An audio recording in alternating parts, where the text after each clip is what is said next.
Remember Vivek Ramaswamy? Well, we got some news on his political future. The Hill reports former presidential candidate Vivek Ramaswamy has officially begun the process of running for governor of Ohio as he filed the necessary paperwork with the Ohio Secretary of State on Friday.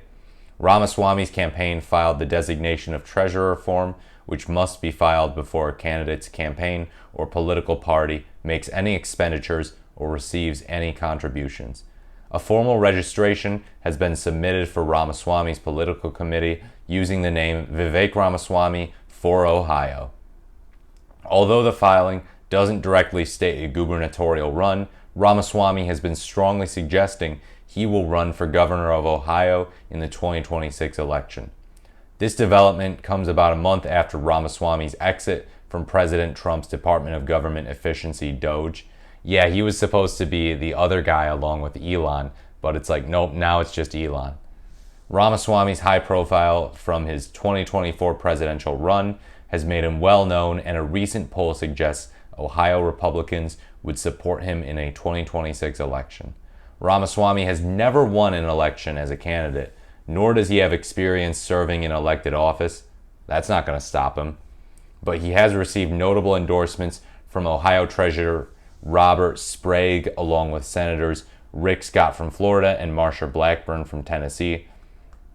Meanwhile, several of Vice President Vance's key advisors recently joined Ramaswamy's team. Oh, the Ohio boys are sticking together, huh?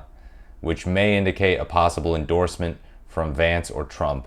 But Ramaswamy may have to compete against other candidates with established political connections in Ohio. The current Ohio governor, Mike DeWine, is term limited and cannot run again as he began his term in 2019. Oh, I bet Republicans are going to be happy to see that guy go. They go after Mike DeWine so hard. They did not like his COVID policies. They see him as a rhino moderate Republican, a fake Republican. And Vivek Ramaswamy, I mean, this guy just, yeah, he seems to have some genuine enthusiasm for him from the far right.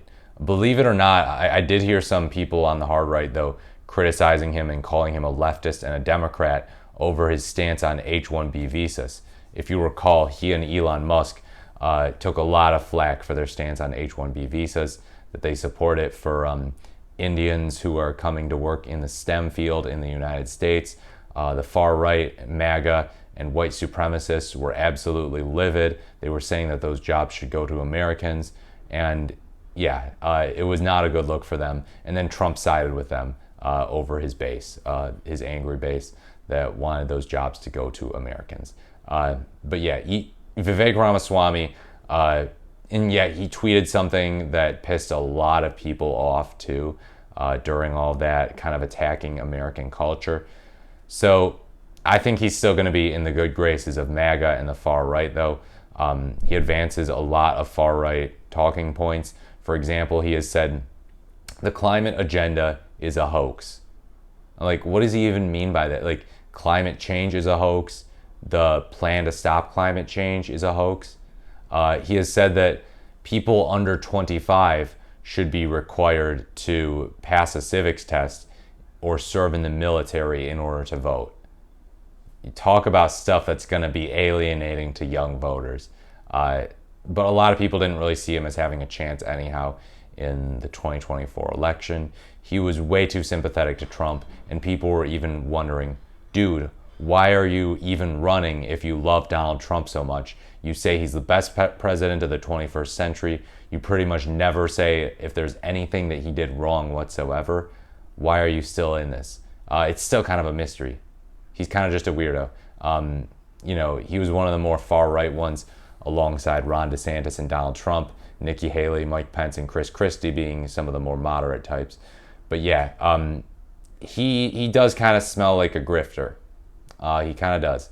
Like, he's got no experience. He's just this multi-billionaire, or possibly even he might now be a billionaire, who's like, guys, I don't like wokeness. Wokeness is really bad. We need to stop the woke agenda. You want to be edgy? Be a conservative on a college campus.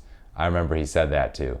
Oh, and then he also plagiarized Obama in the sense that he referred to him as himself as a skinny guy with a funny last name. And Obama said the exact same thing back in 2008. And Chris Christie called him out for that on stage. He called out Vivek Ramaswamy, also called him out for sounding like ChatGPT. He said, "I've had enough of a guy who sounds like ChatGPT," and he got big applause for that. And he does sound like ChatGPT, but he's also fairly sharp in terms of debating. He's had town halls where people have challenged him, and he's actually held his own fairly well. I got to give credit where it's due. I don't agree with this guy a lot, if at all, but he knows how to defend his ideas. He knows how to hold his own. He knows how to articulate some really, really extreme toxic stuff in a way that is palatable to average voters. Sophistry can take you very far. He has a law degree too, so yeah. And he understands administrative law. He actually was explaining how he thinks the president can gut the administrative state, and it's in their constitutional power. And even if what he's saying was not good policy, he seemed to have an understanding of the Constitution and Supreme Court doctrine on administrative law. So yeah, I think he's kind of a force to be reckoned with, if I'm not gonna lie. Don't sleep on him. He might never be president, but yeah, he could make a challenge against Vance in 2028, but probably not. So yeah, Ohio is a Republican stronghold, it seems. Let me know what you think in the comments below. As always, please like, comment, or subscribe to the channel. Thank you so much for watching. This has been the Morris, the Merrier, and I look forward to speaking to you in my next video.